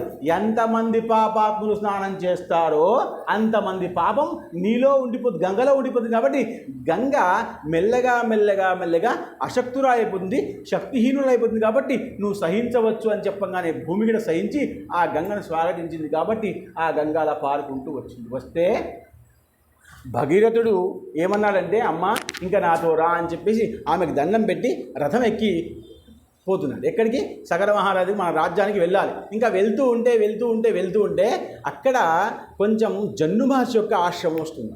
ఆ ఆశ్రమం దగ్గర ఈమె చూడండి, ఎప్పుడైతే మనమందరం స్నానం చేస్తామో అప్పుడు దాంట్లో పాపం వస్తుంది. కానీ ఇంకా ఇప్పుడే కొత్తగా గంగ వచ్చింది కాబట్టి ఎవరికైతే గంగ గురించి తెలుసో దేవతలు, ఋషులు, యక్షులు, గంధర్వులు, కిన్నరులు స్నానం చేస్తున్నారు, గంగ గురించి తెలుసు కాబట్టి. కానీ మనలాంటి మానవులు పాపం చేసిన వాళ్ళు ఇంకెవరు స్నానం చేయట్లే. కాబట్టి అప్పటిదాకా పాపం పెరిగే అవకాశం లేదు గంగకి. కాబట్టి ఆ గంగలో అందరూ స్నానం చేసుకుంటూ వస్తే ఇంకా కొంచెం దూరం వచ్చిన తర్వాత జన్ను మహర్షి యొక్క ఆశ్రమం కనబడితే అక్కడ జన్ను మహర్షి ఆశ్రమం కూర్చున్నాడు. భగీరథుడు ముందుకు టకటక రథంలో వెళ్ళిపోతున్నాడు, వెనుక గంగ వస్తుంది. కానీ గంగ ఏం చేసిందంటే ఈ యొక్క జన్ను మహర్షి యొక్క ఆశ్రమాన్ని కొట్టేసుకుంటూ పోయింది. అంటే ప్రవాహంలో తీసుకొని వెళ్ళింది. జన్ను మహర్షికి బాగా కోపం వచ్చి, జన్ను మహర్షి కూడా మీరు ఎన్ని మహర్షులు చూస్తారు చూడండి, అన్ని మహర్షులు కూడా చాలా ఒకళ్ళకంటే ఒకళ్ళు గొప్పవాళ్ళు. మనమందరం కూడా ఒకళ్ళకంటే ఒకళ్ళని గొప్పవాళ్ళం. దీనిలో ఎవరికి వాళ్ళకి సాధన ఉంది, ఎవరికి వారికి శక్తి ఉంది, ఎవరికి వారికి బుద్ధి ఉంది, ఎవరికి వారికి ప్రేమ ఉంది. ఎవరికంటే ఎవరు గొప్పవాళ్ళు, తక్కువ వాళ్ళు, చిన్నవాళ్ళు, పెద్దవాళ్ళు కాదు, అందరూ సమానమే. నిన్న చెప్పినట్టుగా మనం అందరం కలిసి చేస్తేనే ఒక గొప్ప కార్యం అయ్యే అవకాశం ఉంది. వడ్లవాడు రావాల్సిందే, లైట్ వాడు రావాల్సిందే, వంటవాడు రావాల్సిందే, ఊడ్చేవాడు రావాల్సిందే, అందరూ కలర్ పెట్టేవాడు రావాల్సిందే. అందరూ వస్తేనే రామకార్యం అవుతుంది. లేకపోతే మనం సున్నం పెట్టుకోవస్తావా, మనం వంట చేసుకోవచ్చు, మనకు రా. కాబట్టి అందరూ కలిసి ఉండాలి. అట్లా ఋషులు అందరికీ అన్నీ కలిసి ఉన్నాయి. కాబట్టి ఆ జన్ను మహర్షి ఆశ్రమం కానీ జన్ను మహర్షి కోపం వచ్చింది. కోపం వస్తే అంత గట్టిగా తొందరగా వెళ్ళిపోతున్న గంగని ఒక్క చేతిలో పట్టుకొని తాగేశాడు. మొత్తం గంగని తాగేశాడు. ఇంకా ఇప్పటిదాకా గలగల శబ్దం వస్తుంది, గంగ పారుతుంటే గలగల శబ్దం వస్తుంది. ఇంత బాగా శబ్దం వస్తుంది ఇప్పటిదాకా, ఇప్పుడు శబ్దం రావట్లేదేమిటి అని భగీరథుడు వెనక తిరిగి చూశాడు. గంగే లేదు. గంగ ఎక్కడ ఉంది? జన్ను మహర్షి యొక్క కడుపులో ఉంది. మొత్తం గంగను తాగేసి రాజమండ్రి చేశాడు. ఇలా సాధ్యమా? సాధ్యమే, అన్నీ సాధ్యమే. మనం ఏమైనా చేస్తాం. మనకు బాగా ఆకలైతే ఇంత తినే అన్నము ఇంత తినేసేమా? పప్పు సాంబార్ బాగా అయిపోతే ఇంత తినేమా? తింటాం. అంటే మనలో శక్తి ఉంటుంది, కానీ కోరిక పెరగాలి కదా, ఆశ పెరగాలి కదా, అలా పెరుగుతుంది. అందుకనే కోపం వచ్చింది కాబట్టి మొత్తం తాగేస్తే ఇప్పుడు భగీరథుడు మళ్ళీ స్వామి దగ్గరికి వచ్చి, స్వామి నేను ఏం పని కోసం ప్రయత్నం చేస్తున్నాను, మీరు ఏం పని చేశారు, నేను ఎంత కష్టపడ్డాను, ఎప్పటి నుంచి కష్టపడ్డాను, ఎన్ని సంవత్సరాలు అనుష్ఠానం చేశాను, ఎన్నో సంవత్సరాలు బ్రహ్మకు చేశాను, మళ్ళీ ఆ శివుడికి చేశాను, గంగకు ప్రార్థించాను, ఇంతమందికి చేస్తే చిన్న గంగ నా వెంట వస్తుంటే మీరు మళ్ళీ తాగేశారా స్వామి అని జన్మకి దండం పెడితే, నేను చేసిన తప్పు కాదు, నా ఆశ్రమాన్ని తీసుకుపోయింది గంగ, దానికి కారణం ఎవరు? నువ్వు. బాగా వినండి, నువ్వు ఒకవేళ గంగని కిందికి తీసుకురాకుండా ఉంటే అసలు గంగ వచ్చేది కాదు ఈ ప్రాంతంలో గంగ ప్రవహిస్తూ అనుకుంటే ఇక్కడ ఆశ్రమం కట్టేవాడినే కాదు. అర్థమవుతుందా? ఈ ఆశ్రమం నేను ఇక్కడ కట్టడానికి కారణం ఏమిటి? గంగ వస్తుంది, నాకేం తెలుసు. నువ్వు వస్తున్న విషయం మాకు చెప్పావా? తీసుకొస్తే మాకు చెప్పావా? చెప్పలేదు. దానికి కారణం ఎవరు? నువ్వు కూడా అనగానే అప్పుడన్నాడు భగీరథుడు, అయ్యా మరి ఏం చేయాలి? తప్పు చేశాను. బాగా గుర్తుపెట్టుకోండి, తప్పు చేస్తే తప్పుకు ప్రాయశ్చిత్తం అడగాలి. దీనికి ఇంకో మార్గం ఏమీ లేదు. మన పిల్లవాడు సెల్ ఫోన్ కింద పాడవేస్తే మనం పడా దెబ్బలు కొడతాం. ఎన్ని దెబ్బలు కొట్టాలో పుస్తకంలో రాసి ఉందా? పిల్లవాడు ఫోన్ కింద పాడవేస్తే ఎన్ని దెబ్బలు కొట్టాలి రాసి ఉన్న పుస్తకంలో? మన కోపం తగ్గేంత వరకు కొడతాం. కొన్ని 2 కొట్టవచ్చు, 10 కొట్టవచ్చు, వాడికి రూములు వేసి తలుపులు పెట్టవచ్చు. అలా కాబట్టి నన్ను సంతోషింపచేయి అన్నాడు. అనగానే అప్పుడు ఆయన అన్నాడు, మీరు ఋషులు, బాగా వినండి, ఎలా ఎవరిని ఏం కోరుకోవాలో అలా కోరుకోవాలి, అలా కోరుకుంటే ఇస్తారు. బలవంతంగా కానీ అదైన లాక్కోకూడదు, దేన్ని కూడా అడిగి తీసుకోవాలి. అడిగి తీసుకుంటే ప్రేమగా వస్తుంది, బలవంతంగా అయితే అది శిక్షతో పాటు వస్తుంది. కాబట్టి ఆయన అన్నాడు, మీరు ఋషులు, మీరు ఎలా అంటే అలా, నేనైతే కష్టపడ్డాను, నాకు నా గంగ కావాలి అంటే అప్పుడు ఆయన అన్నాడు, నువ్వు నీ కోసం కాకుండా, బాగా నువ్వు నీ కోసం కాకుండా నీ పితృల కోసం చేస్తున్నావు కాబట్టి నేను క్షమిస్తున్నాను పో అని గంగని పంపిస్తా అన్నాడు. అప్పుడు ఆ యొక్క జన్ను మహర్షి ఆ గంగని నోట్లోంచి వేస్తే అది ఎంగిలవుతుంది, ఉచ్ఛిష్టము ఎంగిలవుతుంది. కాబట్టి ఆయన కుడి చెవులోంచి ఆ గంగను వదిలిపెట్టేశాడు. కాబట్టి ఆ పేరు అప్పటి నుంచి ఆ గంగకి జాహ్నవి అని పేరు పెట్టాడు. గుర్తుపెట్టుకోండి, అలా ఆ గంగకి జాహ్నవి అని పేరు వచ్చింది. ఆ జాహ్నవి మళ్ళా పరిగెత్తుకుంటూ భగిని వెంట వచ్చింది. వచ్చిన తర్వాత ఎక్కడైతే ఆ పాతాళంలోకి వెళ్ళాలో చూడండి, ఎక్కడి నుంచి వచ్చింది, స్వర్గం నుంచి భూమిలోంచి ఆ యొక్క పాతాళంలోకి వెళ్ళాలి. ఎక్కడైతే కపిల మహర్షి అనుష్ఠానం చేసుకుంటూ కూర్చుని అక్కడ 60,000 మంది చనిపోయి ఉన్నారో అక్కడ దాకా వెళ్ళి పారాలి. అందుకనే భోగవతి, మందాకిని అలా పేర్లు వచ్చాయి అమ్మకి. కాబట్టి కిందికి వచ్చి అక్కడ సగరపుత్రుల యొక్క అందరి యొక్క భస్మంలోంచి పారిపోయింది. వాళ్ళందరూ కూడా ఉత్తమ గతులకు వెళ్ళిపోయారు. రామచంద్ర, నీ వాళ్ళు ఇంత గొప్పవాళ్ళు, నీ వాళ్ళు పితరుల కోసం చేసింది ఇంత గొప్ప పని. కాబట్టి ఇంత గొప్పగా వంశంలో పుట్టినవాడివి నువ్వు, ఎంతో గొప్పవాడివి రామ. నీ సామర్థ్యం ఇప్పుడు నేను చూశాను. నువ్వు తాటకాన్ని చంపావు, ఆ యొక్క సుబాహుని చంపావు, అందరినీ చంపేసుకుంటూ వచ్చావే, ఎంత గొప్పవాడివి నువ్వు. కాబట్టి నీలాంటి వాడు నాకు శిష్యుడు కావడం నాకు చాలా ఆనందంగా ఉంది. ఇంకా పద, అదిగో కనబడుతుందే అదే మిథిలా రాజ్యము అన్నాడు. అంటే మార్గమధ్యంలో ఇంత మంచి మంచి విషయాలు మాట్లాడుకుంటూ పోతున్నారు అర్థం. మార్గమధ్యంలో మనం ఉంటే మనం మంచి విషయాలు మాట్లాడడం, మంచికో సెల్ ఫోన్ ఉంటుంది అంతే, మంచికో సెల్ ఫోన్ పట్టుకొని మనం వెళ్ళిపోతుంటాం. ఎవరి మాట వాళ్ళది, ఎవరి భాష వాళ్ళది. కానీ ఒక ధర్మం గురించో, ఒక క్షేత్రం గురించో, ఒక మంచి గురించో ఆలోచించుకుంటూ మాట్లాడుకుంటూ చర్చించుకుంటూ పోవడం సత్సంగము అన్నారు. అందుకనే సత్సంగత్వం నిస్సంగత్వం చెప్పారు. కాబట్టి సత్సంగత్వం చేయాలి ఎప్పుడు కూడా. కాబట్టి నువ్వు చాలా గొప్పవాడి రామచంద్ర, ఇలా మాట్లాడుకుంటూ వెళ్ళాం కాబట్టే నీకు వినాలని అనిపించింది కాబట్టే నేను చెప్పాను. నేను చెప్పేటట్టుగా నువ్వు అడిగావు కాబట్టే నేను చెప్పాను. నేను చెప్తే నీకు దీనివల్ల ఉపయోగం ఉంటుంది కాబట్టే నేను చెప్పాను. అంటే చెప్పడంలో వినడంలో ఇంత ఆంతర్యం ఉంది. ఊరికనే ఒక మాట అడిగి ఊరికే ఒక మాట చెప్పి టైం పాస్ చేస్తున్నామంటామే, టైం పాస్ చేయకూడదు. టైం పాస్ చేస్తే టైం లేదు, జనాలకు టైం లేదు, చాలామంది టైం పాస్ చేసేస్తారు. అసలు సమయం లేదు. పరమాత్ముడు పుట్టించాడు, లోక కళ్యాణం చేయమన్నాడు, ధర్మకార్యం చేయమన్నాడు, వయసు అయిపోయిన తర్వాత మోక్షానికి రమ్మన్నాడు. ఇది భగవంతుడు మనకి ఇచ్చిన ఆదేశం, దాన్ని పాటించాలి, టైంని పాస్ చేయకూడదు. అయితే దీన్ని తెలుగులో వాడుకోవచ్చు, కాలక్షేపము అని వాడుకోవచ్చు. కాలక్షేపము తెలుగులో, ఇంగ్లీష్లో టైం పాస్ అంటారు, కానీ కాలక్షేపము అంటే కాలం యొక్క క్షేపము. అంటే కాలము అంటే కాలపురుషుడు, కాలపురుషుడిని మన దగ్గరికి రాకుండా ప్రయత్నం చేయడం కాలక్షేపము. గుర్తుపెట్టుకోండి, కాలక్షేపం పదం వాడండి, కానీ టైంపాస్ పదం వాడకండి. ఇంగ్లీష్లో ఏ పదము వాడకూడదు. మనం సాధ్యమైనంతవరకు ఏ పదానికి కూడా మంచి అర్థాలు ఉండవు. కాబట్టి నువ్వు వచ్చావు, నాకు చాలా ఆనందంగా ఉంది. అదిగో ఇక మిథిల కనబడుతుంది, మిథిల రాజ్యానికి లోపలికి ప్రవేశిస్తున్నామని చెప్పంగానే అందరూ కూడా ఆ మిథిల రాజ్యంలోకి ప్రవేశించాడు. ఇప్పటిదాకా అన్ని విషయాలు చెప్పుకుంటూ వచ్చాడు ఆ విశ్వామిత్ర ఋషి. అన్ని మాటలు విన్నారు రామచంద్ర వారు. ఇంకా ఆయనలో శక్తి వచ్చింది. ఎందుకంటే మా వాళ్ళు ఇంత గొప్పవాళ్ళ, మనం గోత్రం చెప్పుకుంటామే, నాది వశిష్ఠ గోత్రము. అసలు చాలామందికి గోత్రము, కులము, నామము, జన్మము, వర్ణము, వర్గము ఏమీ అర్థం అవ్వట్లేదు. చాలా గొప్పగా చెప్పుకుంటున్నారు. నీ గోత్రం ఏమిటంటే గౌతమస గోత్రం అని చెప్తారు, కానీ గౌతమస గోత్రం ఎక్కడి నుంచి వచ్చింది, ఎక్కడొచ్చింది, ఎక్కడ ఆగిపోయింది, ఎవరు అన్న విషయం చెప్పరు. దాన్నే గొప్పగా చెప్పుకుంటారు కాదు, దాని గురించి మనం తెలుసుకోవాలి. అది విషయం, గోత్ర విశిష్టత. కాబట్టి మిథిలానగరంలోకి అడుగు పెట్టాడు. పెట్టంగానే అక్కడ ఉన్నటువంటి జనక మహారాజు చాలా సంతోషించి, అయ్యో నా రాజ్యంలో, నా యొక్క అంతఃపురంలో వీళ్ళందరూ వస్తున్నారే అని సంతోషించి బయటకు వచ్చి వాళ్ళకి పూర్ణకుంభ స్వాగతం పలికాడు. పూర్ణకుంభ స్వాగతం పెద్దవాళ్లకు మాత్రమే పలకాలి, ఎవ్వరికంటే వాళ్ళకి పూర్ణకుంభ స్వాగతం పలకకూడదు, తప్పు. ఇది శాస్త్రంలో లేదు, కానీ ఇప్పుడు ఏది చేయకపోయినా తప్పే, ఏది చేసినా తప్పే. కాబట్టి పూర్ణకుంభాన్ని తీసుకొని విశ్వామిత్రుడికి, రాముడికి, శతానందుడికి అందరికీ ఆ యొక్క రాజు తీసుకొచ్చాడు. లోపలికి తీసుకొచ్చారు. లోపలికి తీసుకొచ్చిన తర్వాత అందరూ కూడా సభా మండపంలో కూర్చొని ఉన్నారు. కూర్చొని ఉంటే కొంచెం సేపటి తర్వాత ఆ యొక్క జనక మహారాజు విశ్వామిత్రుడికి నమస్కరించి, అయ్యా మీరు ఇక్కడ దాకా వచ్చారు, ఏమిటి కారణం అంటే, ఏమీ కారణం లేదు, నేను దశరథపుత్రుడు రాముణ్ణి లక్ష్మణుణ్ణి అక్కడ సిద్ధాశ్రమంలో నా యజ్ఞ రక్షణ కోసం పట్టుకొస్తుంటే ఇక్కడ దాకా వచ్చాను కాబట్టి ఇక్కడి నుంచి నీ రాజ్యం దగ్గరే కాబట్టి ఇక్కడ శివధనస్సు ఉంది కాబట్టి ఆ శివధనస్సు ఒక్కసారి రామచంద్రుడు చూపిద్దామనే ఉద్దేశంతో తీసుకొచ్చాను. ఎందుకంటే ధనుస్సు విద్యలో రామచంద్రుడు వారు చాలా గొప్పవారు. ఇప్పుడు నేను చూసుకుంటూ వచ్చాను, ఒక్కొక్కరికి చంపుకుంటూ వచ్చాడు. యజ్ఞరక్షణ చేస్తున్నప్పుడు ఆయన బాణాలు వేస్తుంటే ఆ బాణం వర్షంలాగా కనబడింది, నాకు చాలా గొప్పవాడు. అలాంటి ధనుస్సు నీ దగ్గర కూడా ఒకటి ఉంది, శివధనుస్సు, ఆ శివధనుస్సును చూద్దామని తీసుకొచ్చాను అన్నాడు. ఇక్కడ మీరు చాలామంది సినిమాల్లో దాంట్లో చూపిస్తుంటారు, ఏదో అక్కడ స్వయంవరం చేపెట్టారు, అందరు రాజులు వచ్చారు, రావణుడు కూడా వచ్చాడు, అందరు బాణం తీసుకున్నారు, ధనుసు పట్టుకున్నారు.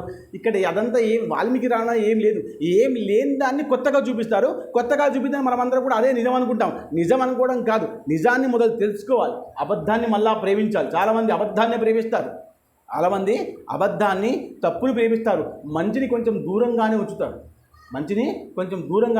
చాలామందికి ఉన్న అలవాటు, ఎందుకంటే వాళ్ళు రామాయణము భాగవతము పురాణాలు వినరు. 18 పురాణాలు ఉన్నాయి, 18 ఉపపురాణాలు ఉన్నాయి, వైశాఖ మాసం ఉంది, అధిక మాసం ఉంది, గంగాజ, ఇవన్నీ ఎవరు వినాలి? ఎవరి కోసం? వ్యాసుల గారు రాసి పెట్టింది ఎవరి కోసం? మన కోసం కాదా? మనకు 18 పురాణాల పేర్లు కూడా తెలియవు. మరి ఎంత బాధాకరం విషయం చెప్పండి. తద్దినం పెట్టమంటే రాముడిలో అప్పుడు అందరూ పెట్టుకుంటూ వచ్చారు, మనం వింటూ ఉంటాం, కానీ మనం పెట్టడానికి వెనకంచ వేస్తాం, వెనక్కి వస్తాం, ముందుకు రాము. మనం ఎందుకు? మనం అందరం రామవంశీయులు, మనం అందరం కూడా మనందరి రామరాజ్యం, జై శ్రీరామ్ జై శ్రీరామ్ ఎంత గొప్పగా చెప్పుకుంటాము. రాముడు ఏం చేశాడో మనం చేయాలి కదా, మరి కొంచెమైనా చేయాలి, మొత్తం చేయలేకపోతే. రాముడు ఇంత చేశాడే, రాముడు రాజ్యాన్ని వదిలిపెట్టేశాడు. రాముడు అసలు దేనికోసం కూడా పితృవాక్య పరిపాలన కోసం రాజ్యం వదిలిపెట్టాడు. అంత పెద్ద విషయాన్ని మనం స్వీకరించాం. ఊరికనే జై శ్రీరామ్ అంటే సరిపోతుందా? సరిపోదు, అబద్ధం. ఇలాంటి విషయాలు చేయకండి. కాబట్టి అక్కడ ఏం కూడా స్వయంవరం లేదు. రాముడు వచ్చాడు, అక్కడ అందరూ కూర్చొని ఉన్నారు. అప్పుడు విశ్వామిత్రుడు అంటున్నాడు, ఇప్పటిదాకా నీకు సీత ఉందని విన్నాను. అప్పుడు చెప్తున్నాడు చూడండి, విశ్వామిత్రుడికే విషయం మెల్లగా చెప్పాడు. ఎందుకంటే బ్రహ్మర్షి రాజఋషి కాబట్టి, ఆయన నేను చెప్పాను, ఆయన క్షత్రియుడు కాబట్టి ఆయనకు అన్ని విషయాలు తెలిసి ఉంటాయి కాబట్టి, గొప్పవాడు, శూరుడు, వీరుడు, నా యొక్క సీతకి కావాలి, భర్తగా కావాలి. ఇప్పటిదాకా నేను వేచి చూశాను. చాలామంది అప్పుడప్పుడు వచ్చారు, ఒకటేసారి స్వయంవరంగా అప్పుడప్పుడు వచ్చారు, అందరూ ప్రయత్నం చేశారు, కానీ అందరూ ఓడిపోయారు. ఇప్పుడు నువ్వు అంటున్నావు కాబట్టి ఆయన చూపెట్టమని రాముడు కూడా చూపిస్తాను, కానీ ఆయన ఎత్తగలుగుతాడా? శివధనుస్సు పట్టుకుంటాడా?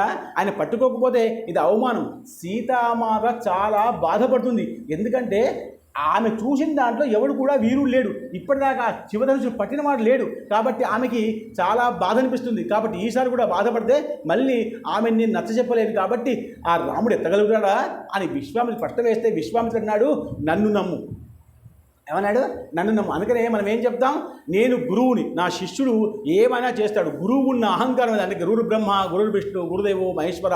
గురువుకి చాలా ఎంత విశ్వాసం ఉంటుంది శిష్యుడి మీద, అంత బాగా నేర్పిస్తాడు కాబట్టి అంత విశ్వాసం ఉంటుంది. కాబట్టి రాముడు ఖచ్చితంగా ఆ యొక్క ధనుసును పట్టుకోగలుగుతాడు, శివధనుస్సును అని చెప్పంగానే సరే అన్నారు. కానీ అసలు ఈ శివధనుస్సు మీ దగ్గరికి ఎలా వచ్చింది ఒక్కసారి రాముడు కూడా వింటాడు, మీరు చెప్పండి అన్నాడు. అంటే ఎలా వచ్చిందో దానికి అంత గొప్ప స్థానం ఎందుకో తెలవాలి కదా. ఎంత గొప్ప స్థానం ఎందుకుంది దానికి? దాన్ని పట్టుకుంటే, దాన్ని లేపితేనే నువ్వు ఆ యొక్క సీతామాతకి రాముడికి ఇస్తా, ఎవరికో అందరికి ఇస్తా అన్నావు కదా. మరి ఎందుకు అంటే అప్పుడు ఆయన అన్నాడు, ఇది ఎప్పుడైతే దక్ష ప్రజ, బాగా వినండి, రామాయణంలో శివుడు వస్తాడు, రాముడు వస్తాడు, ఇంద్రప్రస్థం, అన్నీ వస్తాయి, అన్నిటిని వింటూ ఉండాలి. వింటూ ఉంటే మెల్లగా పుణ్యం వస్తుంది. మనకు పుణ్యం వస్తుందో రాదు, కానీ యాష్ట మాత్రం ఖచ్చితంగా వస్తుంది. ఎందుకంటే కథలోంచి ఆ కథ, ఆ కథ నుంచి ఈ కథ, ఈ కథ నుంచి ఆ కథ అనేసరికి యాష్ట వస్తుంది. కానీ వినాలి, తప్పదు, రామాయణాన్ని వినాల్సిందే. ఎప్పుడైతే దక్ష ప్రజాపతి యజ్ఞం చేస్తున్నాడో ఆ యజ్ఞానికి ఆ సతీదేవి వెళ్ళింది. సతీదేవి వెళ్ళిన తర్వాత వద్దంటే కూడా వెళ్ళింది, భర్త మాట వినకుండా వెళ్ళింది. కాబట్టి శరీరాన్ని వదిలిపెట్టవలసి వచ్చింది. కాబట్టి బాగా వినిపెట్టుకోండి, అందరూ వినాలి కాబట్టి చెప్తున్నాను. భర్త మాట వినాలి, లేకపోతే శరీరం ఉండి కూడా లేనట్టే లెక్క అని అర్థం, దానికి అర్థం అది. కాబట్టి అక్కడికి సతీదేవి వెళ్ళింది. ఆ యొక్క దక్ష ప్రజాపతి అవమానించాడు. అక్కడ ఆమె అగ్నిలో దూకిపోయింది. దూకిపోతే శివుడు వచ్చాడు.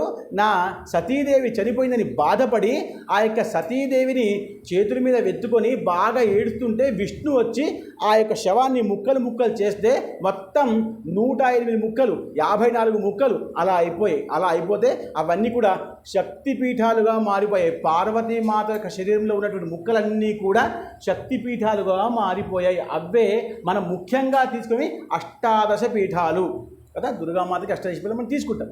అలా మొత్తం 54, అసలు 108. మన శరీరంలో మొత్తం 108 శక్తి కేంద్రాలు ఉంటాయట. ఒక్కొక్క దానికి బ్రహ్మరంధ్రం నుంచి పాదరంధ్రం వరకు మనకు 108 శక్తి కేంద్రాలు ఉంటాయి. అవన్నీ కూడా ముక్కలు ముక్కలుగా చేశాడు.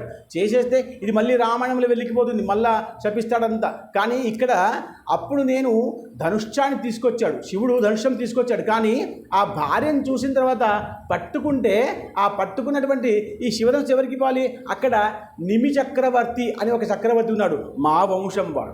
జనకుడు ఏమంటున్నాడు? మా వంశం వాడు. కాబట్టి ఈ నిమి చక్రవర్తికి ఈ బాణాన్ని, ఈ ధనుష్యాన్ని ఇచ్చాడు. నిమి చక్రవర్తి ఇంకొక రాజుకి ఇచ్చాడు. అది పరంపరగా మెల్లగా నా దాకా వచ్చింది. నా పేరు సిరిధ్వజుడు. ఆయన పేరు జనకుడు మహారాజు పేరు ఏమిటి?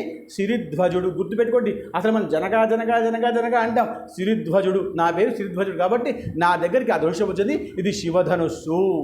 కాబట్టి దాన్ని నేను పట్టుకొస్తాను, ఒకసారి ప్రయత్నం చేయమని చెప్తే అప్పుడు ఆ యొక్క సిరిధ్వజుడు అంటే జనక మహారాజు, ఆ యొక్క భటులు మల్లులు ఎలా ఉన్నారంటే ఒక్కొక్కళ్ళు శబ్దరూపేణ పెద్దగా భుజాలతో, పెద్ద పెద్ద కండలతో, పెద్ద పెద్ద శరీరంతో, అలాంటి వాళ్ళు 15 మంది ఆ యొక్క పెట్టెను పట్టుకొచ్చారు. ఆ పెట్టెలో ధనుషం ఉంది. అంటే అంతమంది బలంగా జరిగితే కూడా జరగకుండా ఉన్నటువంటి ఆ యొక్క ధనుషం సభలోకి వచ్చింది.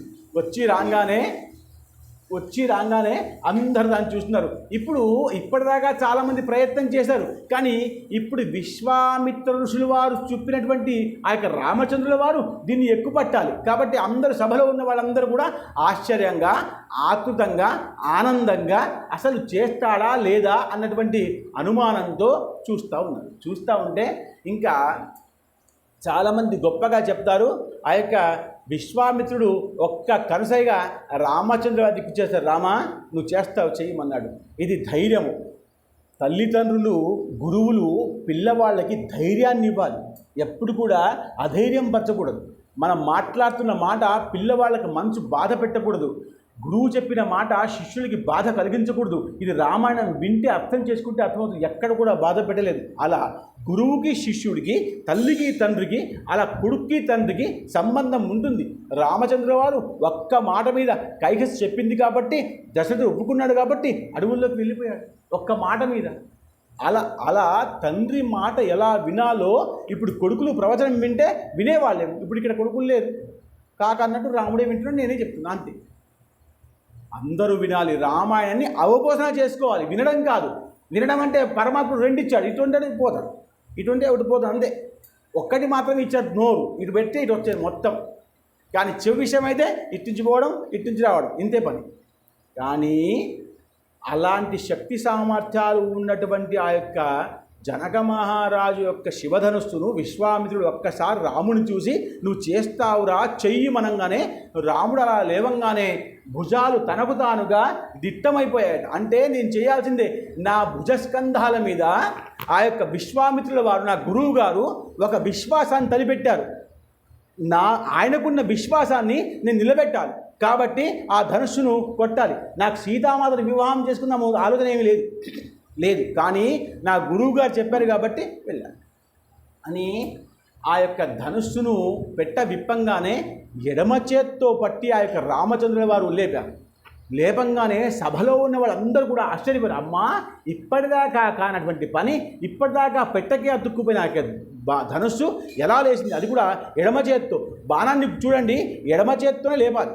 ఎడమ చేత్తో లేపి ఎడమగాలి బుడమెల్లో కింది భాగాన్ని పట్టుకొని పై భాగాన్ని వంచి ఆ ప్రత్యంచ కట్టాలి. ప్రత్యంచ ధనుష్యం కట్టే కొంచెం చిన్నగా ఉంటుంది. దాన్ని వంపి దీనికి కడితే దీనికి శక్తి వస్తుంది. అప్పుడు పుల్ల పెడితే, బాణం పెడితే ఆ బాణం ముందుకు వెళ్తుంది. ఇది రకం.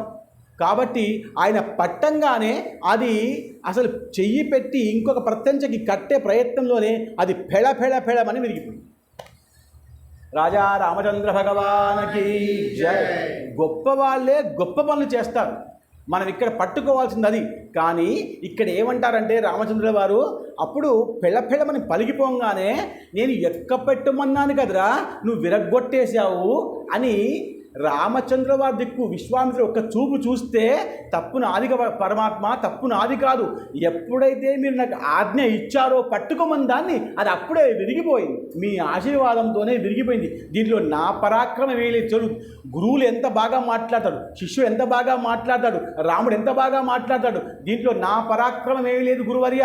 మీరు ఒక్క మాట సైగ చేశారా, సైగ చేసి నిలబడ్డాను. నేను నిలబడంగానే మీరు ఆజ్ఞ ఇచ్చారో ఏమో అది అప్పుడే విరిగిపోయింది. నేను పట్టుకోగానే విరిగిపోయిందంటే అది మీరు విరిగొట్టారు. మీలో ఉన్న సామర్థ్యము అంటే మన గొప్పతనం మనం చెప్పుకోకూడదు, వేరే వాళ్ళు గొప్పగా చెప్పాలి. అలా మీ సామర్థ్యం అది గురువారి అని దండం పెట్టంగానే ఎలాగో విరిగిపోయింది. కాబట్టి ఇంకా ఆ యొక్క సీతామాత వచ్చి దండ వేసి వివాహం చేద్దామని సంకల్పం చేసిన సమయంలో అప్పుడు శతానందుడు వచ్చాడు. ఎవరు చెప్పారు? శతానందుడు ఎవరు? గౌతమి అహిల్యకి కొడుకు. ఆ శతానందుడు ఎవరు? ఆ యొక్క సిరిధ్వజుడికి అంటే జనక మహారాజుకి వశిష్ఠుడిలాగా, ఇక్కడ వశిష్ఠుడు ఎలాగో అలా కులగురువు ఆ శతానందుడు వచ్చి మీ కులం ఏమిటి, మీ గోత్రం ఏమిటి, మీ విషయం ఏమిటి, కులం శీలం వపుర్ విద్య వయో విత్తం సనాతన, ఈ 7 విషయాలు చూసుకోవాలంటే ఒక అమ్మాయిని పెళ్లి చేసుకోవాలంటే, ఒక అమ్మాయిని ఒక అబ్బాయి, ఒక అబ్బాయిని ఒక అమ్మాయి పెళ్లి చేసుకోవాలంటే కులం శీలం వపుర్ విద్య వయో విత్తం సనాతన, ఈ 7 విషయాలు చూసుకోవాలి. మనం అంటాం 7 తరాలు ఇటు చూడాలి, 7 తరాలు ఇటు చూడాలి అంటామా లేదా? అలా కులం అంటే కులం ఏమిటి, మీ కులం ఏమిటి, అసలు రాముడికి కులం ఏమిటి? క్షత్రియ కులం కదా. అలా కులం. శీలం అంటే నువ్వు అంత శీలంగా ఉన్నవాడవా, శీలం అంటే నువ్వు ఏమి తప్పు చేయలేదా అని శీలం, కులం శీలం. వయోవిత్తం, వయం అంటే నీ వయస్సు ఎంత, విత్తం అంటే అసలు నువ్వు ఎంత సంపాదించగలుగుతావు, వయోవిత్తం. సనాదత అంటే నీ కుటుంబం అంతా ఉందా, ఎంతమంది, ఎవరు లేకుంటే అనాథ చాలామంది ఉంటారు, వాళ్ళు పెళ్లి చేసుకోమంటారు, అలాంటి వాళ్ళకి పెళ్లి చేసుకో శాస్త్రం చెప్పింది. కానీ మీరు ఇప్పుడు చేసుకోండి. ఇప్పుడు ఎందుకంటే అమ్మాయిలు లేరు అబ్బాయిలు లేరు కాబట్టి మనం ఇప్పుడు చేసుకోవాలి. యుగం మారింది కాబట్టి కొన్ని విషయాలు మార్పు చేసుకొని రావచ్చు. కాబట్టి ఈ 7 విషయాలు ఆ శతానందం చెప్తే అప్పుడు వశిష్ఠుడు కూడా చెప్పాడు. సగరుడి దగ్గర నుంచి, దిలీపుడి దగ్గర నుంచి, రఘుమహారాజు, ఆ తర్వాత భగీరథుడు, తర్వాత ఈ యొక్క అజమహారాజు, దశరథ మహారాజు, తర్వాత రాముడు, ఇలా రాముడి వంశం కూడా గొప్పగా ఉందయ్యా అని వశిష్ఠుడు తన రాముడి గురించి, శతానందుడు తన సీత గురించి గొప్పగా చెప్పుకుంటూ వస్తే ఇంకా వివాహం చేద్దామని నిర్ణయం తీసుకున్నారు. కానీ దశరథ మహారాజు లేకుండా వివాహం సాధ్యమా? రామచంద్రుడు ఒప్పుకుంటారా? గురువు అన్న తండ్రి వాత్సల్యం ఉంటుంది కదా, తల్లి వాత్సల్యం ఉంటుంది కదా, తండ్రి ఆజ్ఞ కావాలి కదా. ఇదంతా నాకు యజ్ఞరక్షణ వరకు మాత్రమే ఆయన ఆజ్ఞ. ఏమన్నాడు? ఆయనతో వెళ్ళి యజ్ఞరక్షణ చేసిరా, అంతవరకే ఆజ్ఞ. యజ్ఞరక్షణ అయిపోయింది, మీరు దగ్గరగా ఉంది అన్నారు కాబట్టి మనం వెళ్ళి ఇక్కడికి వచ్చాం, ఇదంతా తతంగం తెలియదు అని చెప్పంగానే అప్పుడు ఆ యొక్క జనక మహారాజు ఏం చేశాడంటే దశరథ మహారాజు కబురు పంపితే కొంతమంది శిష్యులు దగ్గర వాళ్ళు ఆ యొక్క గుర్రాన్ని ఎక్కి పరిగెత్తుకుంటూ గుర్రాన్ని ఎలా చెప్పారు కదా, గుర్రం యొక్క శక్తి, గుర్రం యొక్క చేతనము, గుర్రంలో ఉన్నటువంటి చైతన్యతత్వము, ఆ యొక్క గుర్రంలో ఉన్నటువంటి అతిశీలమైనటువంటి ఆలోచన శక్తి, ఇదన్నీ కూడా అదుపులో ఉంచేవాడు మాత్రమే గుర్రాన్ని ఎక్కుతాడు. మిగతా వాళ్ళు గుర్రాన్ని ఎక్కలేరు. గుర్రం స్వారీ చేయడం అంటే గొప్ప విషయం. బాసర గంగ మీదకి వెళ్తే 10 రూపాయలకి తింపేస్తాడు గుర్రం మీద, అది కాదు గుర్రం స్వారీ అంటే. 10 రూపాయలకి అక్కడి నుంచి ఇక్కడ దాకా తిప్పుకొస్తాడు, అది గుర్రం స్వారీ అవుతుందా? అవ్వదు. ఎందుకు? పట్టుకునేవాడు ఉన్నాడు కాబట్టి. ఇక్కడ పట్టుకునేవాడు లేకుండా చేసేది గుర్రం స్వారీ. కాబట్టి అలా పరిగెత్తుకుంటూ ఆ యొక్క అయోధ్యకు వచ్చి దశరథ మహారాజుకి ఈ కబురు చెప్పి ఇంకా రండి, అక్కడ విశ్వామిత్రుల వారు మీకు రమ్మంటున్నారు, శతానందుడు గురువు గారు రమ్మంటున్నారు, ఆ యొక్క జనక మహారాజు రమ్మంటున్నాడు. రాముడు ఆ యొక్క విషయాన్ని, ఆ యొక్క ధనుస్సును విరగ్గొట్టేశాడు, ఇంకా వివాహానికి సిద్ధమవుతున్నారు, మీరు రండి అంటే దశరథ మహారాజు బాగా సంతోషించాడు. తండ్రులు 2 సార్లు సంతోషిస్తారట. ఒకటి పుట్టంగానే, రెండవది ప్రయోజకుడు అవ్వంగానే. అసలు పుడితే ఇంకా సంతోషం కొంచెం తక్కువే, కానీ ప్రయోజకుడికైతే ఎక్కువ సంతోషం అంట. చాలామంది ఇప్పుడు కూడా అప్పుడు కూడా ఎప్పుడు కూడా ప్రయోజకుడు అవ్వాలి. అప్పటిదాకా మనం ప్రేమించుకుంటూ ముద్దులాడుకుంటుంటాం, కానీ పెద్దవాడైన తర్వాత కూడా ప్రయోజకుడుగా కాకుండా ఉంటే ఆ పిల్లవాడు వ్యర్థమే, పుట్టి కూడా ఉపయోగం లేదు. శాస్త్రం చెప్పిన మాట. నేను వయసులోకి వచ్చాను, నా రాముడు వయసులోకి వచ్చాడు అనుకుంటాం. వయసులో రావడం అంటే ఎలా ఉండాలట?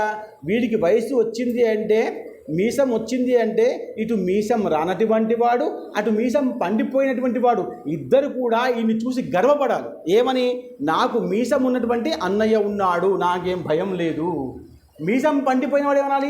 నాకు మీసం ఇప్పుడే వచ్చిన కొడుకు ఉన్నాడు, నాకేం భయం లేదు. అంటే మీసం ఉన్నవాడు యువకుడైతే అతనికి చిన్నవాడు, అతనికంటే పెద్దవాడు ఇద్దరు కూడా ఇతని మీద గర్వపడితే అతడు యువకుడు, అతడు మాత్రమే యువకుడు.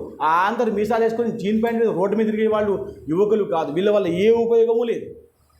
సరేనా? కాబట్టి ఇంకా దశరథ మహారాజు బాగా సంతోషించి ఇంకా భార్యలకు కౌసల్య, సుమిత్ర, కైక వీళ్ళందరికీ ఏమాత్రం మాట చెప్పకుండా వాళ్ళని తీసుకొని పోకుండా గుర్రాన్ని ఎక్కి ఎంత తొందరగా వచ్చాయంటే ఇక్కడి నుంచి ఆ యొక్క మిథిల నుంచి అయోధ్యకు వాళ్ళు రావడానికి 7 రోజులు పట్టిందట. కానీ దశరథ మహారాజు గుర్రాన్ని ఎక్కిపోతే 3 రోజులే జరుగుతున్నట. ఎందుకు? ఆనందం, సంతోషం. నా రాముడిని చూడాలి, ఎంత గొప్పవాడయ్యా రాముడు, అంతమంది రాక్షసులను చంపాడే నా రాముడు, అంత పెద్ద విషయాన్ని చంపాడు, ఆ ధనుస్సును కూడా విరగొట్టాడట, నా రాముడిని ఇప్పుడు నేను చూడాలని ఆనందంతో వెళ్ళాడు. కాబట్టి అక్కడ 3 రోజుల్లో చేరుకొని ఇంకా మీ విషయాలు చెప్పుకున్నారు కాబట్టి మా గురువు గారు చెప్పుకున్నారు, మీ గురువు గారు చెప్పుకున్నారు కాబట్టి మనం వివాహం చేద్దామని అక్కడ వివాహం చేద్దామని సంధం చేస్తుంటే 2వ రోజు పూర్వా పాల్గొని నక్షత్రం. ఇది గొప్ప నక్షత్రం. రామచంద్ర వారి యొక్క వివాహమైన నక్షత్రం పూర్వా పాల్గొని. రామచంద్ర పుట్టిన నక్షత్రము పునర్వసు నక్షత్రము. గుర్తుపెట్టుకోండి.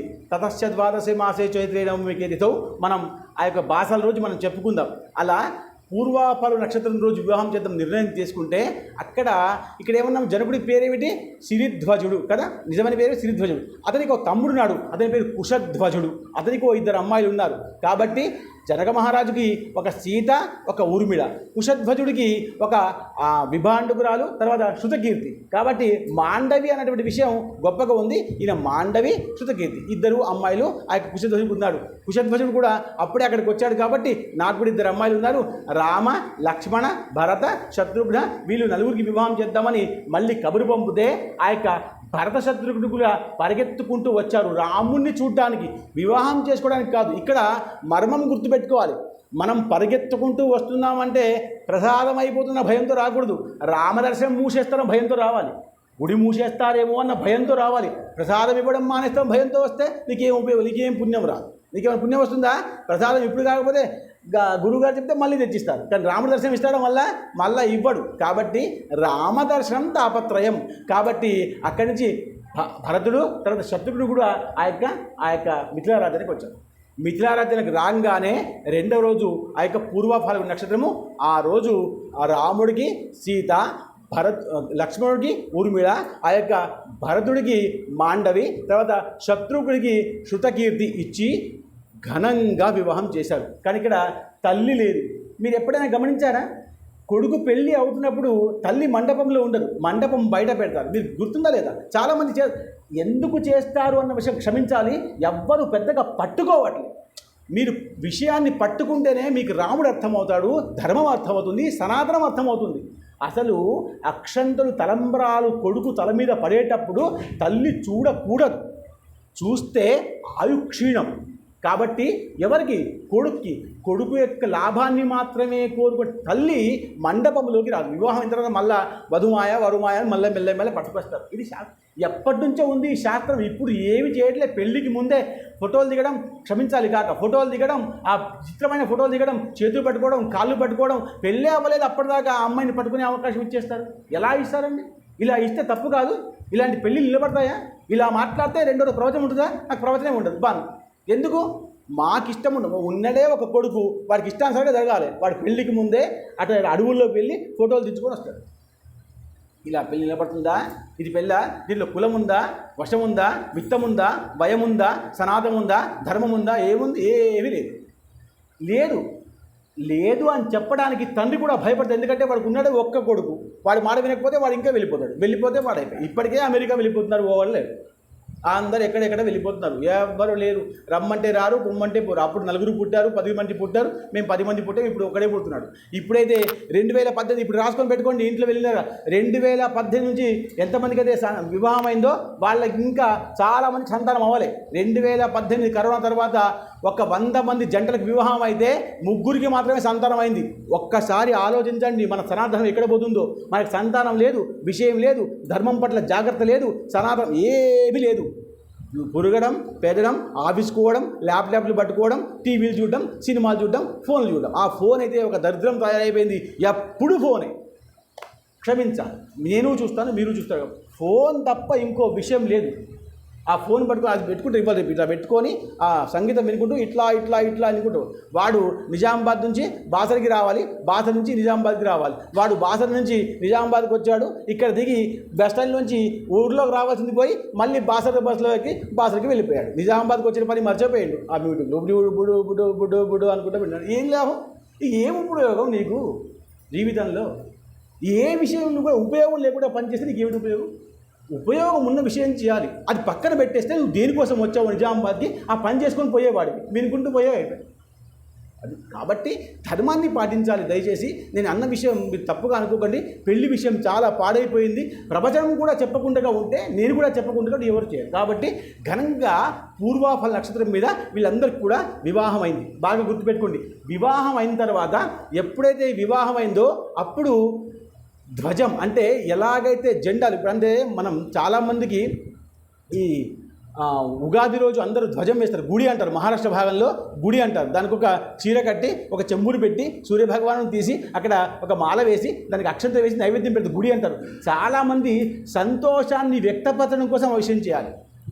ధ్వజం అనేటువంటిది సంతోషం కోసం. ఒక కట్టె పెడితే అధికారం, దానికి ఒక పతాకం కట్టేస్తే అది విజయ పతాకం అవుతుంది. అలా పతాకములు పట్టుకొని ఆ రోజు పూర్వాఫల నక్షత్రం రోజు నలుగురికి పెళ్ళి అయిపోయింది కాబట్టి 4-8 మంది అలా నిలబడి తల్లిదండ్రులకు ఆశీర్వాదం, అక్కడ ఉన్న వాళ్ళ పెద్దవాళ్ళకి ఆశీర్వాదం తీసుకుంటుంటే అందరూ కూడా దేవతలు పైనుంచి వర్షం చేస్తున్నాడు, పూల వర్షము.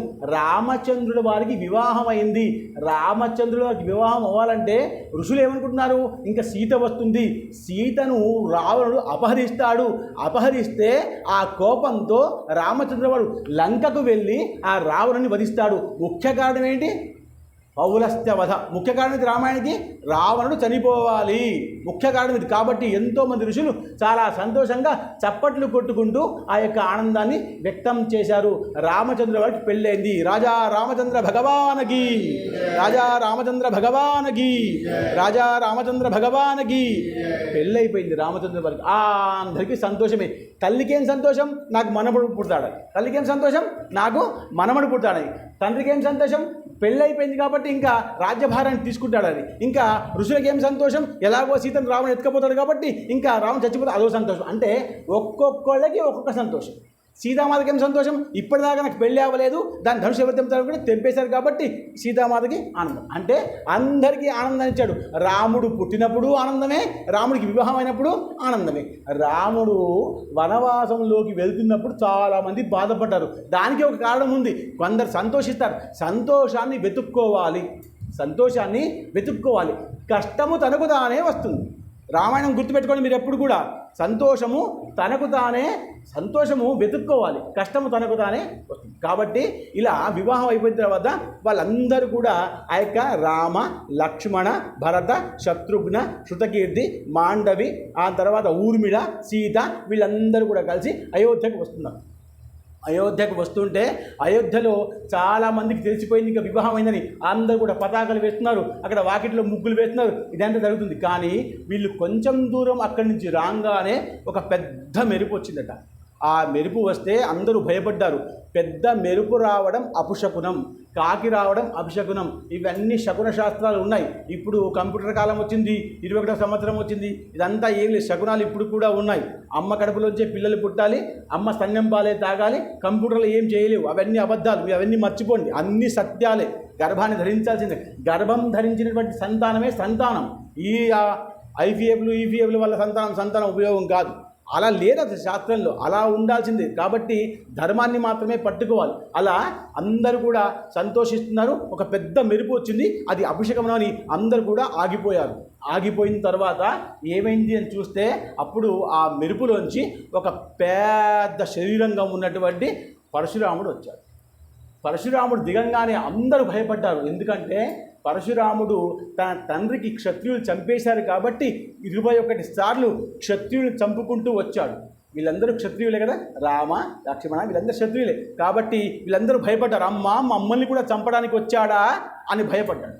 భయపడంగానే అప్పుడు జనక మహారాజు నమస్కరించి, దశరథ నమస్కరించి, పరశురామ మీరు గొప్పవాళ్ళు, విష్ణువుకి 8వ అవతారం 7వ అవతారం 8వ అవతారం, రాముడు 7వ అవతారం కాబట్టి మీరు అవతార పురుషులు. రాముడు చాలా చిన్నవాడు, ఆ ధనుస్సును కావాలని విరగొట్టలేదు, విశ్వామిత్రుడు చెప్తే విరగొట్టాడు, పట్టుకున్నాడు విరిగిపోయింది. అది ఎంత చెప్పినా పరశురాముడు వినట్లేదు. నేను శివభక్తుని కాబట్టి నా ధనుస్సును విరగొట్టారు కాబట్టి ఖచ్చితంగా రాముడికి శిక్షించాల్సిందే అని గట్టిగా మాట్లాడేసరికి చూడండి, రాముడు ముగ్గురు మొత్తం, ఒకటి భార్గవ రాముడు, ఒకటి యాదవరాముడు. యాదవరాముడు అంటే కృష్ణుడి యొక్క అన్న యాదవ్, బలరాముడు అంటామే ఆయన యాదవరాముడు. ఈయన రఘురాముడు యాదవరాముడు భార్గవరాముడు. భార్గవరాముడికి మెల్లమెల్లగా మళ్ళా పరశురాముడి పేరు వచ్చింది, కానీ ఆయన భార్గవరాముడు పేరు పెట్టి తల్లి. ముగ్గురు రాముడులు మొత్తం మనకు తెలిసిన వాళ్ళు. దాంట్లో మనం అందరం గొప్పగా చూసుకుంటాం వాళ్ళని. అసలు చూసుకోవాలి, ధర్మశాస్త్రం ప్రకారంగా అందరూ గొప్పవాళ్ళే వాళ్ళు.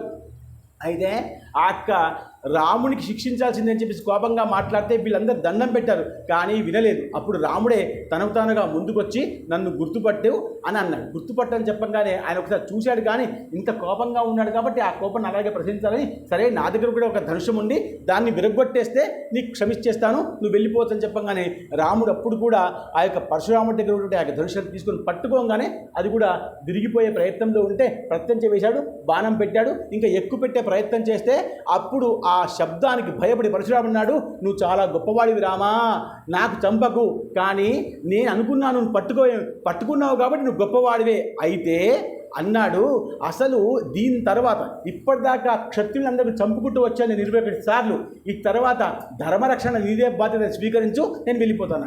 రాముడు అన్నాడు, ఇప్పటి నుంచి రామరాజ్యంలాగా చేస్తాను, ఇది నా బాధ్యత అని పరశురాముడికి మాటిస్తే ఆ యొక్క పరశురాముడు అంటున్నాడు, ఇంకా నేను వెళ్ళిపోతానంటే కాదు పరశురామ వెళ్ళిపోకూడదు, ఒక్కసారి నేను బాణం పెట్టానా ధనుస్సుకి అది వదలాల్సిందే, కాబట్టి నువ్వు పట్టుమన్నావు, నన్ను బలవంతం చేసే కాబట్టి నేను పట్టాను, ఇప్పుడు దీన్ని ఎక్కడ వదలాలో చెప్పు, లేకపోతే నేను ఒక్కసారి బాణం పెట్టానంటే వదలాల్సిందే, ఒక మాట ఇచ్చానంటే పాటించాల్సిందే, అంతే నా పని ఇంతే. కాబట్టి అప్పుడు ఆయన అన్నాడు, నేను ఇప్పటిదాకా క్షత్రులను చంపేసి ఎంత స్థలాన్ని పోగొట్టు చేసుకున్నానో ఆ పోగు చేసుకున్న ఆ యొక్క స్థలానికంతా కూడా నాశనం చెయ్యి, అక్కడ బాణం వేసేయమంటే ఆ యొక్క రామచంద్ర వారు ఆ భాగంలో దక్షిణ భాగంలో బాణం వేసేస్తే ఎంతైతే పరశురాముడు సంపాదించుకు పెట్టుకున్నాడో ఆ భాగం అంతా కూడా నష్టమైపోయింది కదా. కాబట్టి అప్పుడు ఆ యొక్క పరశురాముడు చల్లబడి శాంతించి ఇంకా నాకు హిమత్ పర్వతం మీద పంపించమని చెప్పేస్తే అప్పుడు ఆయన ఆ భాగానికి వెళ్ళిపోయి అక్కడ అనుష్ఠానం చేసుకొని వెళ్ళిపోయాడు. అప్పుడు రామచంద్ర వారు వీళ్ళందరూ కూడా ఆయనకు నమస్కారం పెట్టి ముందుకు వెళ్ళిపోతున్నారు.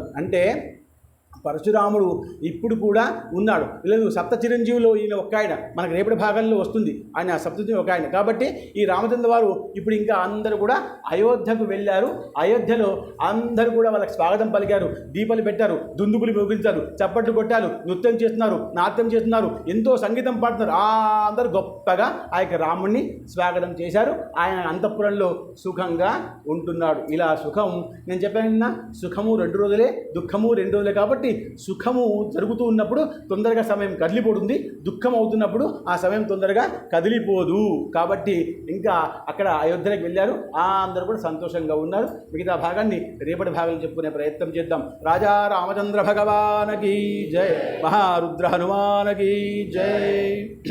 ఎత్ర యోగేశ్వర కృష్ణో ఎత్ర పార్థో ధనుర్ధర తత్ర శ్రీభుజ విభూతి ధ్రువ నీతిర్మతిర్మమ. స్వస్తి స్వస్తి స్వస్తి.